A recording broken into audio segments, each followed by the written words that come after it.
Bonjour tout le monde. Dans cette vidéo, on va continuer les convertisseurs d'énergie.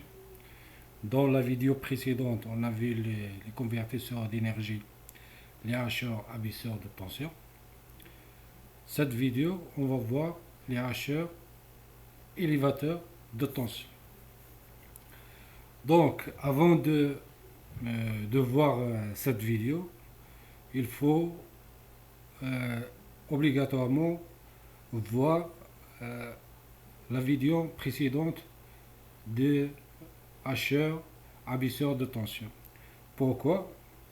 Tout simplement parce qu'il y a des notions que j'ai bien détaillées dans la vidéo précédente et dans cette vidéo, je vais passer sur ces notions vite.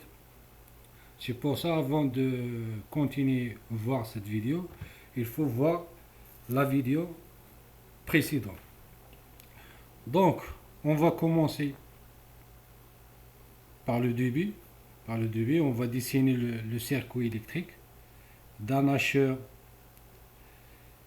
élévateur de tension. Circuit électrique.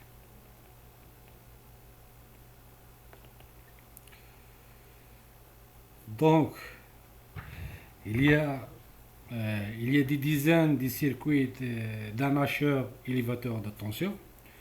Nous, on va utiliser un circuit le plus simple et le plus utilisé d'un hacheur élévateur de tension. Donc, ce circuit contient un générateur de tension continue, une bobine d'inductance L, un interrupteur électronique commandé, un transistor, commandé par un signal rectangulaire, un commutateur naturel sous forme d'un diode, un condensateur C et la charge RCH. Je dessine l'essence des tensions, l'essence conventionnelle des tensions et du courant pour le générateur, la tension entre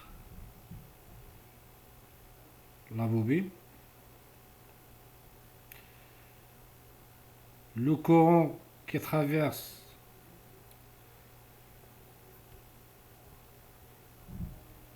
la diode, le courant qui traverse le condensateur et le courant de la charge, la tension entre la charge, je l'appelle V.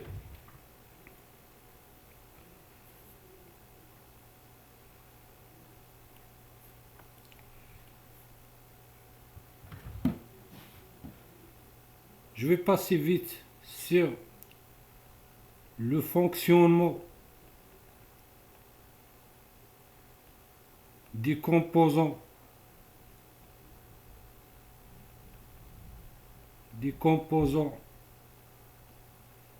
essentiels. Les composants essentiels sont le transistor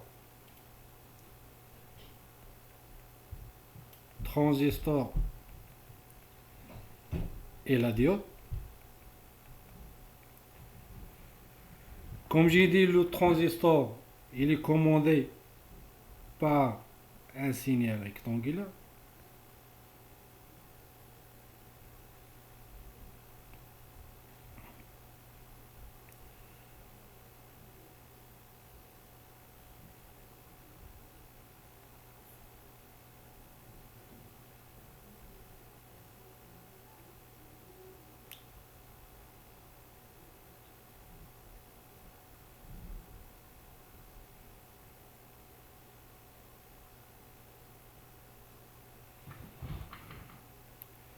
Ce seigneur rectangulaire, il contient deux parties. Il est deux périodes d'abord, il est deux périodes T. Contient deux parties ou deux intervalles. Le premier intervalle entre 0 et dt où la tension de commande est égale à 1 logique. Et deuxième partie entre dt et t où la tension de commande est égale à 0 logique. Le dt c'est le rapport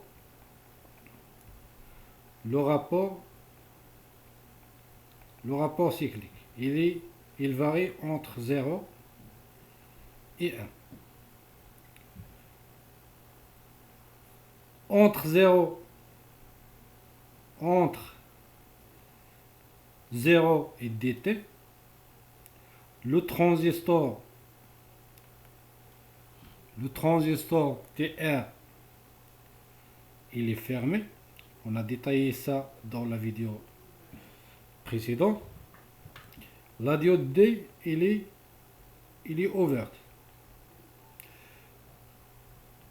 Dans l'autre partie de l'intervalle, le transistor TR, il est ouvert, tandis que la diode, il est fermé. Ça pour le fonctionnement des interrupteurs électroniques, à savoir le transistor et la diode. Maintenant pour la bobine, fonctionnement de la bobine. La bobine il est d'inductance L, le courant qui parcourt la bobine c'est IL et la tension entre la bobine c'est IL. On a dit que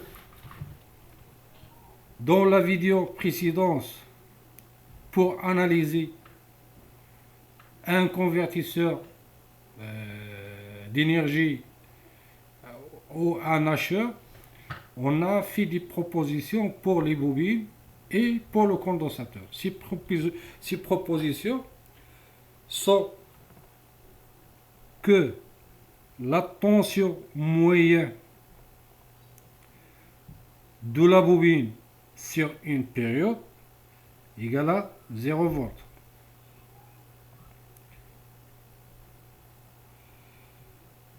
Et le courant qui parcourt la bobine égale à le courant moyen sur une période, zaïd une petite ondulation U chapeau. Ce courant IL chapeau, il est très petite par rapport à la valeur moyenne. Donc, je peux dire que le courant de la bobine, il est presque égal à sa valeur moyenne, égal à une constante.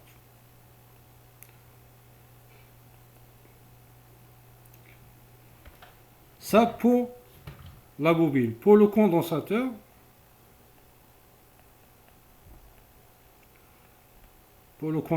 c'est l'inverse. Le condensateur de capacité C, le courant ici et la tension entre le condensateur c'est V. Dans ce cas, le courant moyen du condensateur il est égal à 0 ampère.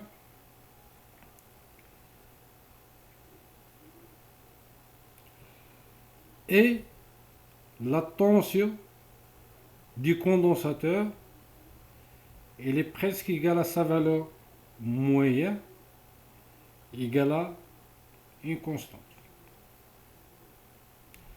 C'est 4. On a bien sûr, on a détaillé ça dans la vidéo précédente. Maintenant, on va faire l'analyse du circuit. 4. Analyse du circuit. Sur l'intervalle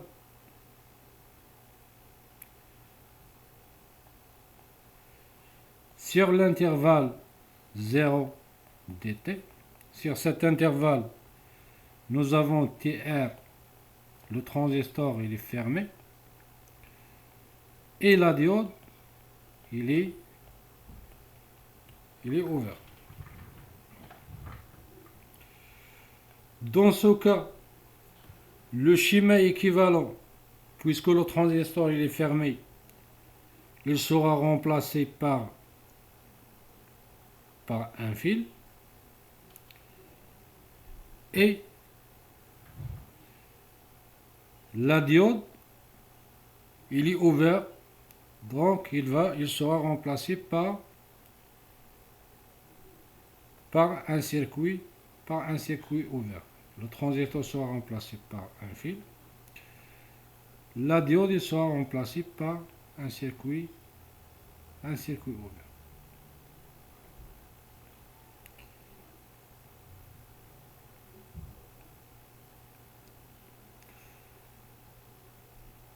Voilà le circuit dans ces conditions, entre 0 et dt.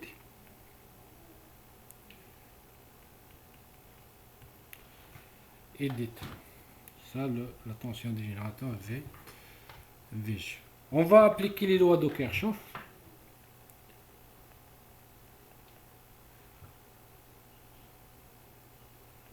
Les lois de Kirchhoff. Donc, les lois de Kirchhoff, il va nous donner les équations suivantes. VG, la tension VG égale à la tension VL. C'est bon. Si on applique la loi des nœuds ici, nous avons IC plus UR égale à 0.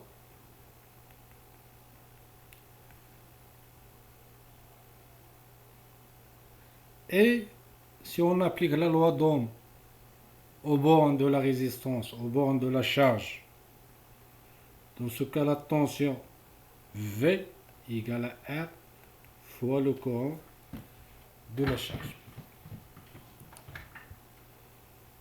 Ça entre 0 et T. B. On va faire maintenant l'analyse du circuit sur l'autre intervalle dt t. Dans cet intervalle, je vais rappeler que TR il est ouvert et la diode il est ferme. Le schéma équivalent sur cet intervalle. Le schéma équivalent, il contient VG, la tension VG, la bobine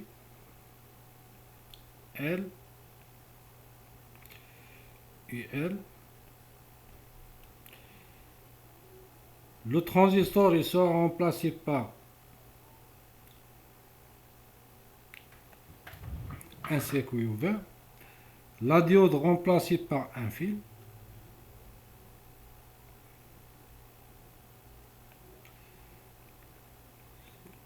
ici, et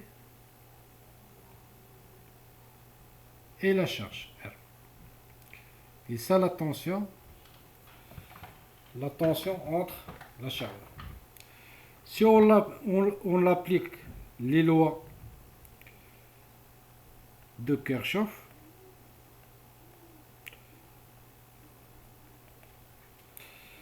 les lois de Kirchhoff, Nous avons la tension VG égale à la tension IL plus la tension V. La tension VG égale à la tension IL plus la tension V. Aussi, on applique la loi du nœud. Dans ce nœud, on va voir le courant IL égale à IC plus le courant de la charge. Et je sais que la tension V égale à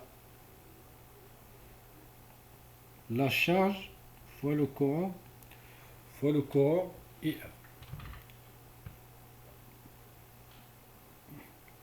Ça, le circuit équivalent entre DT et T. Maintenant, on va déterminer le rapport de conversion MD. Le rapport de conversion ou de transformation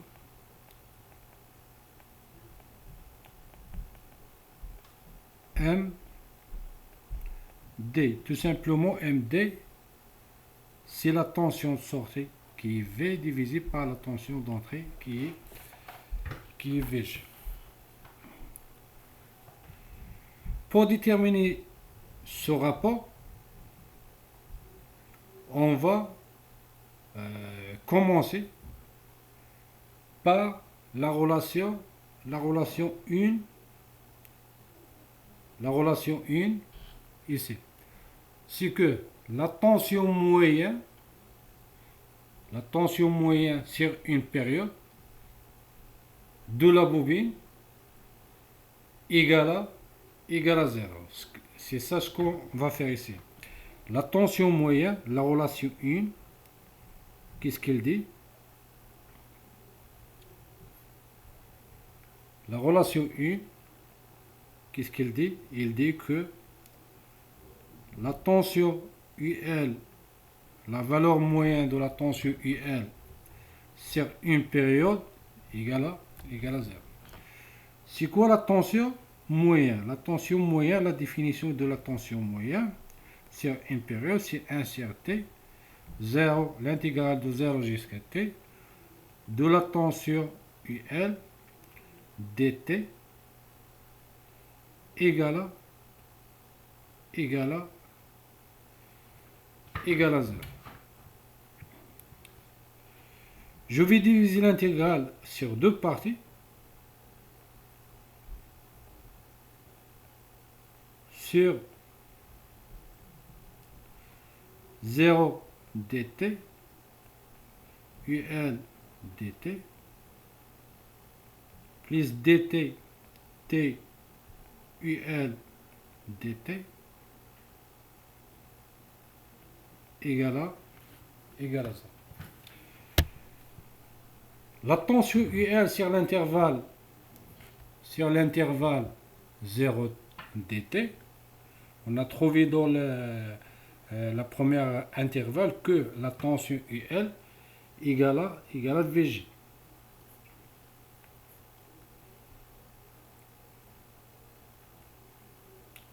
Un sur T, 0 dt. La tension UL sur cet intervalle égale à VG plus l'intégrale de dt jusqu'à t du UL. UL sur cet intervalle égale à VG moins V dt égale à 0. Je sais bien que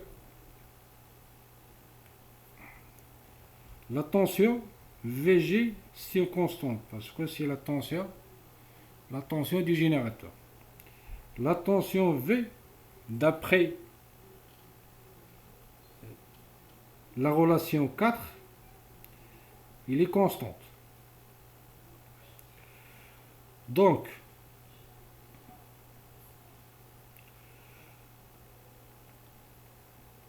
Puisque c'est une constante, je peux la sortir de l'intégrale. Il devient, première intégrale, il devient Vg dt moins 0. Deuxième intégrale, Vg moins V t moins dt égale à 0. Je vais simplifier par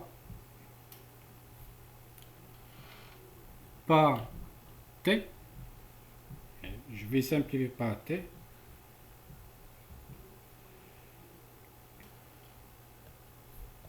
Donc, ce qu'il me reste, c'est Vg fois d plus Vg moins V fois 1 moins égal à 0. Si je simplifie tout, j'aurai Vg fois d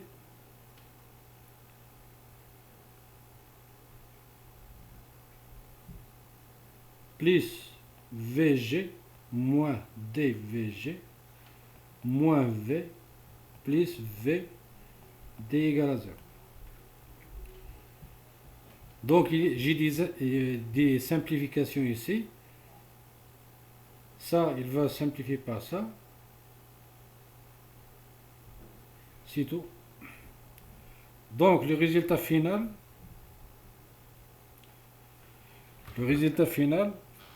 j'aurai Vg moins V 1 moins D égale à 0. Donc Vg1 moins D, d'où le rapport de transformation égale à Vg divisé par Vd égale à 1 moins D.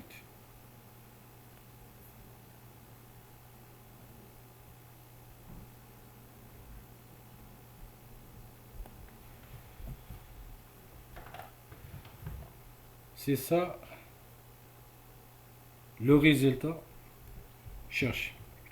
Maintenant, je vais, pour voir est-ce qu'il est abaisseur ou élévateur de tension, je vais illustrer un tableau ici. Et je vais donner des valeurs au rapport cyclique D. Le D, je vais donner 0, 1 sur 3, 1 sur 2, 2 sur 3. La tension V, c'est D égale à 0. La tension V égale à Vg. Donc, il est supérieur ou égal à Vg. V, il est supérieur ou égal à Vg.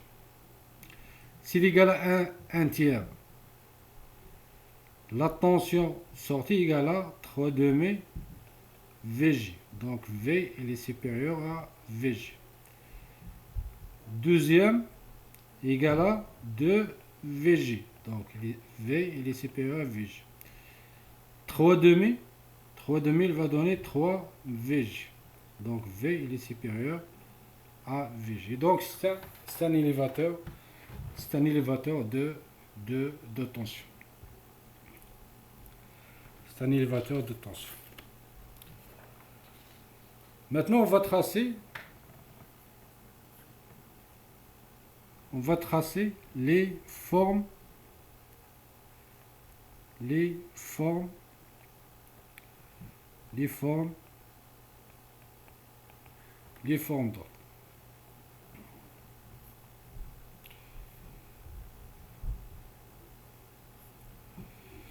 Les formes d'onde, je vais commencer par, toujours comme référence, je vais tracer le signal de commande, T, le signal de commande des transistors. Après, je vais dessiner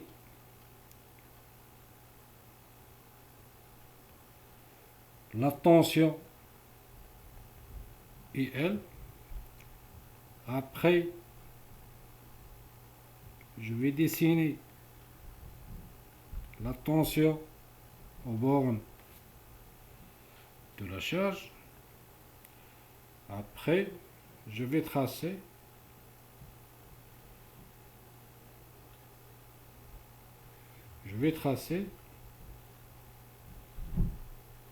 la tension aux bornes de la bobine.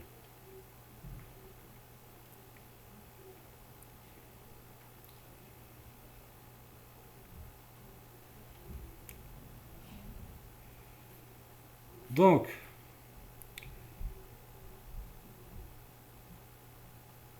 je suppose que le signal de commande il est sous cette forme.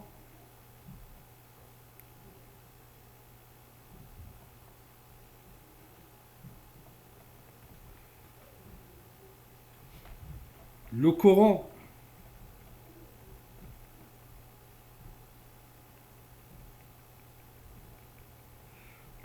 moyen du courant IL, je suppose qu'il prend cette valeur. Donc, sur le premier intervalle entre 0 et dt, le courant IL, il varie autour de sa valeur moyenne, mais avec une variation qui est courte entre une valeur maximale, je suppose que ça c'est la valeur maximale qu'il peut atteindre, et ça c'est le courant minimal qu'il peut atteindre. Donc le courant sur cet intervalle il est presque comme ça. La bobine elle se charge. Dans l'autre intervalle entre 0 et t, la bobine il va se décharger. Ce cycle il va se répéter. Charge, décharge. Charge, décharge. Donc, la tension, le courant moyen, il varie entre deux valeurs maximales et valeurs minimales. Et la différence entre ces deux valeurs, je l'appelle delta IL. Et je vais déterminer l'expression en fonction des éléments du circuit de cette variation delta IL. Même chose pour la tension entre le condensateur ou entre la charge. Il varie aussi avec des petites variations autour de sa valeur moyenne. Sauf ici pour le condensateur entre 0 et dt, il se décharge.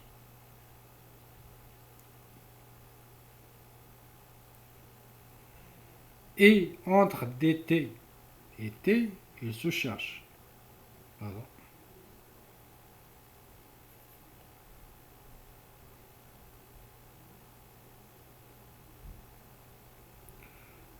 Entre 0 et dt, il se décharge.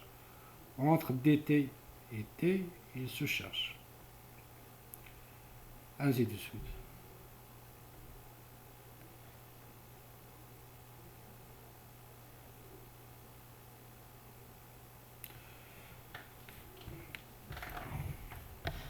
Maintenant, pour la tension, IL entre le condensateur, entre la bobine, la tension UL entre 0 et dt, on a déterminé que sa tension égale à Vg.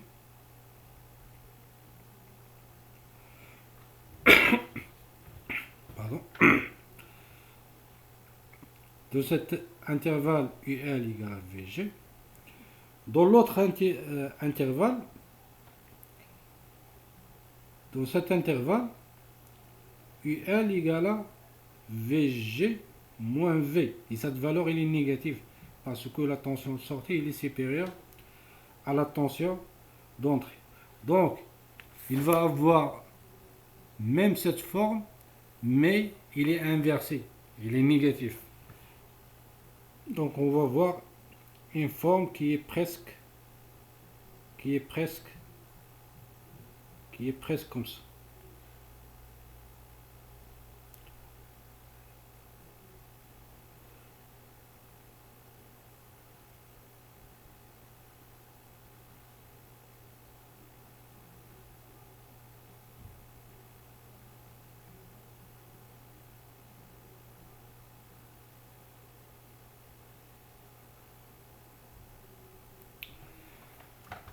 Voilà pour les formes d'onde.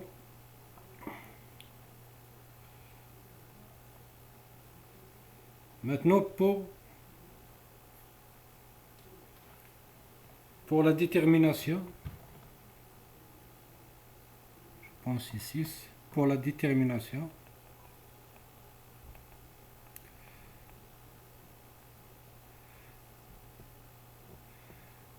de la variation delta IL. Pour déterminer cette variation, on va utiliser la relation qui est en général de la bobine, qui dit que la tension entre la bobine égale à L, DIL sur dt. Mais je vais appliquer cette relation ou cette égalité seulement sur l'intervalle 0 dt. Sur cet intervalle, j'ai la tension IL égale à VG, L, delta IL, dt c'est dt moins 0. dt c'est dt moins 0. Donc, il est facilement delta IL égale à VG, la tension du générateur, le rapport cyclique, fois T, divisé par l'inductance. Donc, ça pour cette vidéo, pour le hacheur élévateur. Comme j'ai dit, il y a plusieurs circuits de hacheurs élévateurs de tension. Moi, j'ai choisi pour vous expliquer le circuit le plus simple. Si vous avez d'autres circuits à analyser, vous pouvez les mettre sur du commentaire. Et si vous avez des questions, vous pouvez poser des questions sur des commentaires. La prochaine vidéo, on va voir un autre hacheur, un autre type de hacheur. C'est un hacheur qui fait les deux fonctions. Il permet d'élever la tension et permet en même temps d'abaisser la tension. Donc un circuit qui fait les deux fonctions en même temps. Merci.